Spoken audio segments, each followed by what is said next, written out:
మీ business ఏదైనా మీ ఊర్లో promotion చేయాలంటే అది సుమన్ టీవీతోనే సాధ్యం. ఇప్పుడే సంప్రదించండి. ఇవాళ ఫాదర్స్ డే కదా సార్. ఇంటర్నేషనల్ ఫాదర్స్ డే చాలా గొప్ప డే. ఎందుకంటే my most favourite hero is my father. Is not physically there but is always there around. ఒక్క మనిషికి మాత్రమే అన్వయించబడే ఒక కాన్సెప్ట్ అండి ఫాదర్ అనేది.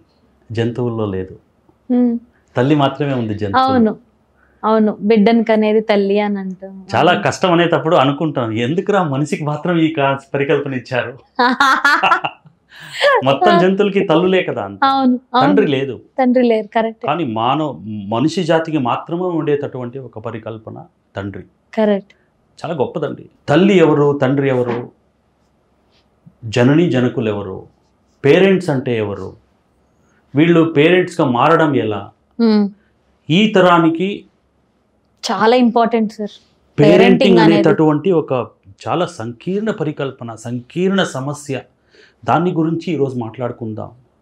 So that the audience really get benefited out of this. అసలు దీని గురించి చాలామంది మాట్లాడరండి. ఎందుకంటే ఒకప్పటికి మనం పెద్దల్ని చూసుకొని నేర్చుకునేవాళ్ళం. వాళ్ళు ఎలా ఉంటారో మనం ఏం చేయాలో అంతే. అంటే ఇన్సిడెంటల్ లెర్నింగ్గా, ఇన్ఫార్మల్ లెర్నింగ్గా అంతా నేర్చుకున్నాం మనం. ఫ్యామిలీ గురించి, ఎథోస్ గురించి, పెద్దవాళ్ళని మనం ఎలా పలకరించాలి, ఇంటికి ఒకరు వస్తే మనం అతిథిలా ఎలా స్వీకరించాలి, ఎలా వాళ్ళకి మనం ఔదార్యాన్ని చూపించాలి, ఇదన్నీ మనం పెద్దల్ని చూసి నేర్చుకున్నాం. కానీ ఇప్పుడు ఎంతమంది పెద్దలతో ఉంటున్నామండి? అన్ని న్యూక్లియర్ ఫ్యామిలీస్ కదా సార్. సో న్యూక్లియర్ అంటేనే న్యూక్లియర్ బాంబ్ అనమాట. ఎప్పుడైనా పేలొచ్చు, ఎప్పుడైనా ఏమన్నా అవ్వచ్చు. చాలా ఎనర్జీ ఉంది అందులో, కానీ ఎప్పుడైనా పేలొచ్చు. ఈ పేరెంటింగ్ అనేటటువంటిది చాలా పెద్ద సార్ట్ ఆఫ్టర్ ఫీల్డ్ అది.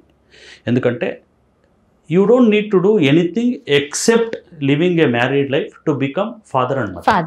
But to become parents is a lifelong project. Correct.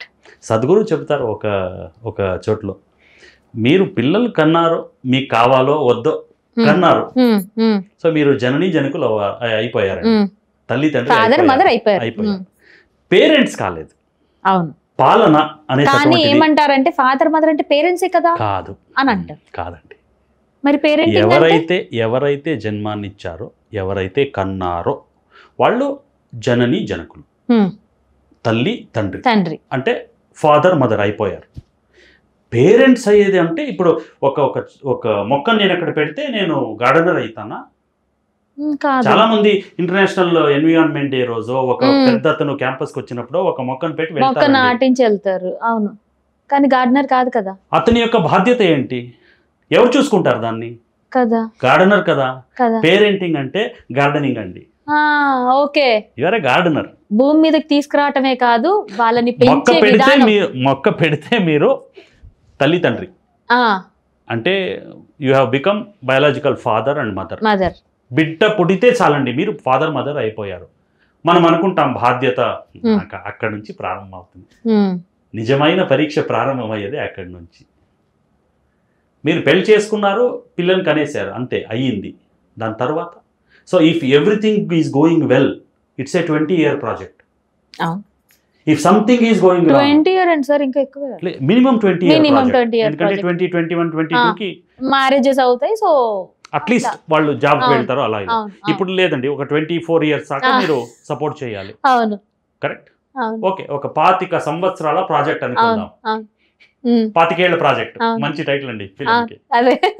If something is going wrong in their upbringing, it's a life long project.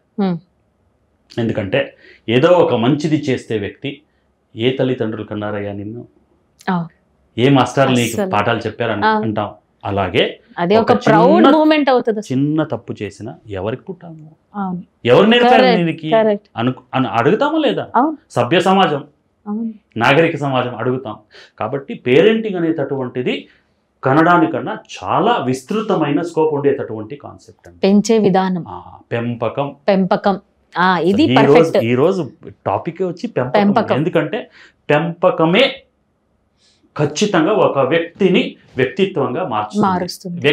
వ్యక్తిత్వంగా మార్చేది, ఒక వ్యక్తికి గురుత్వాన్ని ఇచ్చేది ఏదైతే పెంపకం. సో కనేస్తే తల్లిదండ్రులు అయిపోయాం, కానీ వాళ్ళని పెంచుతున్నామా, ఎలా పెంచుతున్నాం?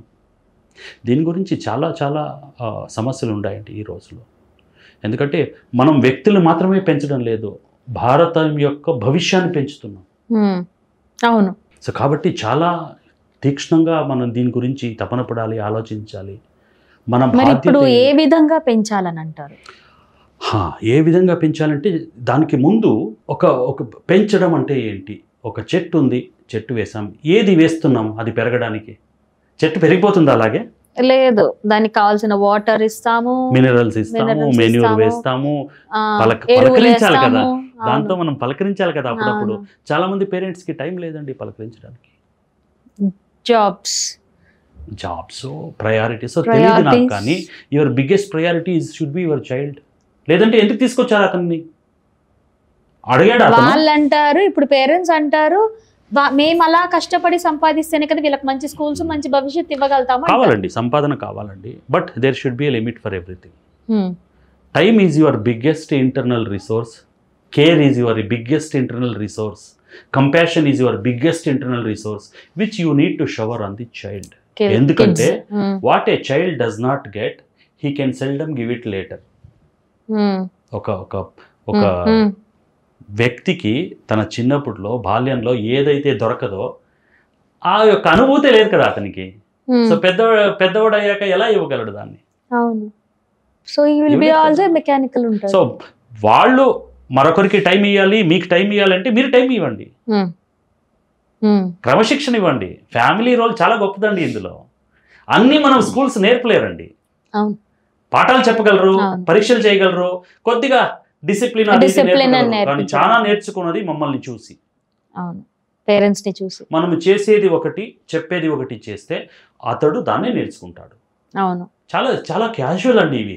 దీన్ని సీరియస్ గా తీసుకోవాలి. మనం ఎవరో ఫోన్ చేస్తారు, బిజీగా ఉన్నానని చెప్పు అని చెప్పిస్తాం మనం. అవును, అబద్ధం చెప్పిస్తాం. సో పిల్ల ఏం నేర్చుకున్నాడు? అబద్ధమే నేర్చుకున్నాడు. నా తల్లి అబద్ధం చెప్పమని చెప్పింది. It should be perfectly fair to life. Because తల్లే ఆ మాట చెప్పింది కాబట్టి you are the role model. అంతే. సో ఇనిషియల్ ఇయర్స్ ఉంది కదా, the formidable years, impressionable years అంటాం. క్లీన్ స్లేట్ అండి వాళ్ళది బ్రెయిన్. అవును అవును. And the frontal portion of the mind, frontal portion of the brain, ఇది డెవలప్ కాని ఏజ్ అది. అవును. అంటే ఆజ్ఞా చక్రం అని మనం ఏం చెప్తామో, ఇప్పుడు ఈ మెడిసిన్ ఏమి frontal lobe of the brain అని చెప్తారో అది డెవలప్ కాలేదు.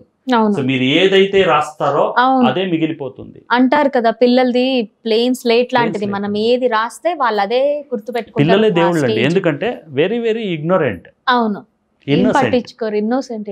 సో మీరు ఏదైతే రాస్తారో అదే మిగిలిపోతుంది. తుడవడం చాలా కష్టం. అవును, ట్రూ. రాసేది చాలా ఈజీ అండి, తుడవడం చాలా కష్టం. కష్టం. సో కాబట్టి నా యొక్క బాధ్యత ఏంటి మొదటగా. రెండవదిగా వచ్చి ఈ తరాలు మారిపోతున్నాయి కదా, వి కాల్ ఇట్ జనరేషన్స్. బహుశా దాదాపు ఒక 50 years మీరు చూస్తే, 50 years వెనకాల చూస్తే, ఒక తరానికి మరో తరానికి వ్యత్యాసం అంటే ఒక 40 years ఉండేదండి. ఎప్పుడు inter generation gap use to be 40 years. అది అలాగే టెక్నాలజీ పెరుగుతూ పెరుగుతూ పెరుగుతూ మనము దాసులైపోయాం కదా టెక్నాలజీకి. ఈరోజు దాని యొక్క ప్రమాణం చాలా తగ్గిపోయిందండి. ఇప్పుడు the latest research very clearly says intergeneration gaps come every 4 years. అంటే ఒక కూతుర్ని కన్నారు, 4 సంవత్సరాల తర్వాత కొడుకుని కన్నారంటే these 2 people belong to 2 different generations. అవును. Their aspirations are different. Their entry level behaviors are different. అవును సార్. కానీ పేరెంట్స్ వీళ్ళే కదా. అవును. మనం మారుతున్నామా? అవును కదా, మారలేదు కదా. మేమే అంటున్నాం సార్. జనరల్ వర్డ్స్ లో నేనే చెప్తాను, జస్ట్ 4 years 5 years గ్యాప్ కే వీళ్ళు నెక్స్ట్ జనరేషన్ అంటున్నాం. కానీ మనం మారుతున్నామా? లేదే. Then how can we actually hand hold them? చెట్టు మారిపోయిందండి. ఈ చెట్టుకి మీరేం వేశారో ఆ చెట్టుకు అది అవసరం లేదు. ఆ చెట్టు యొక్క స్వభావం వేరు, ప్రవృత్తి వేరు, మనోధర్మం వేరు. దాన్ని తగ్గట్టుగా మనం నేర్చుకుంటూ ఉండాలి కదా. కొత్త కొత్తవి నేర్చుకుంటూ ఉన్నామా? మనకు సపోర్ట్ చేయడానికి ఫ్యామిలీస్ లో ఎవరైనా ఉన్నారా? పెద్దవాళ్ళు ఉన్నారా? సంప్రదాయాలు ఏమైనా మనము పాటిస్తూ వస్తున్నామా? అసలు దాంట్లో లీస్ట్ అని చెప్పొచ్చు సార్. ఎందుకంటే సంప్రదాయాల గురించి మనకి ఏమంటే సైన్స్ ని కూడా దానికి లింక్ చేసి దీనికి ఇది ప్రూవింగ్ లేదు ఎందుకు అనే క్వశ్చన్స్ ని రేస్ చేస్తున్నారు. సాంప్రదాయం ఎందుకు అంటే ఒక భయం కోసం పెట్టారు. సాంప్రదాయాలు పెట్టి ఇది ఇలా చెప్పలేక ఇది ఒక భయం పెడితే చేస్తారు. లేదండి, అప్పటికి ఎప్పుడైతే సంప్రదాయాలు పుట్టాయో మనిషి పుట్టాకే సంప్రదాయాలు పుట్టాయి. అవును, కరెక్ట్ కరెక్ట్ కరెక్ట్. నువ్వు నాకు నచ్చావు ఫిలంలో చెప్పిన సుహాసిని గారు చెప్పారు. ఖచ్చితంగా మనిషి పుట్టాకే సంప్రదాయాలు అనేటటువంటి మనం పెంచుకున్నాం, యాక్చువల్లీ మనం పుట్టించాం సంప్రదాయం.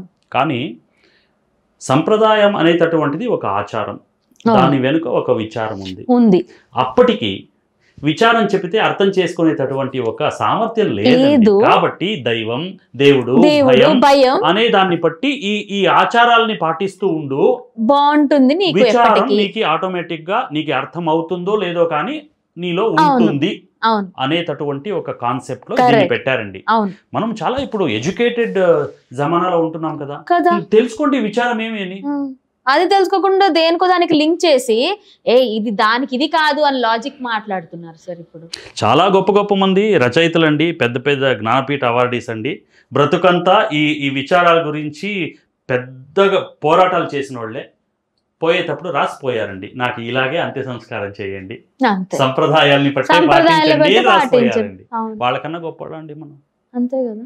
సో కాబట్టి ఏదైతే మన పెద్దోళ్ళు ఎవరని తెలియదండి, no copy rights, no intellectual property, ఎవరు పేటెంట్ పెట్టలేదు. యోగానికి పేటెంట్ లేదండి, ఆయుర్వేదానికి పేటెంట్ లేదు, మహానుభావులు ఇచ్చారు కదా. అదే ప్రాబ్లం అండి, ఏదైతే మనకి ఫ్రీగా వస్తుంది కదా దానికి విలువ లేదు.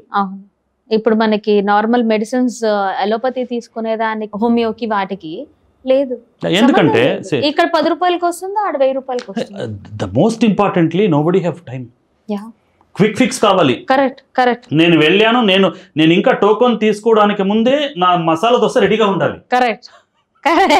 అలా జరగదండి, జీవితం అలా జరగదు. You need to wait patiently, you need to become deserving.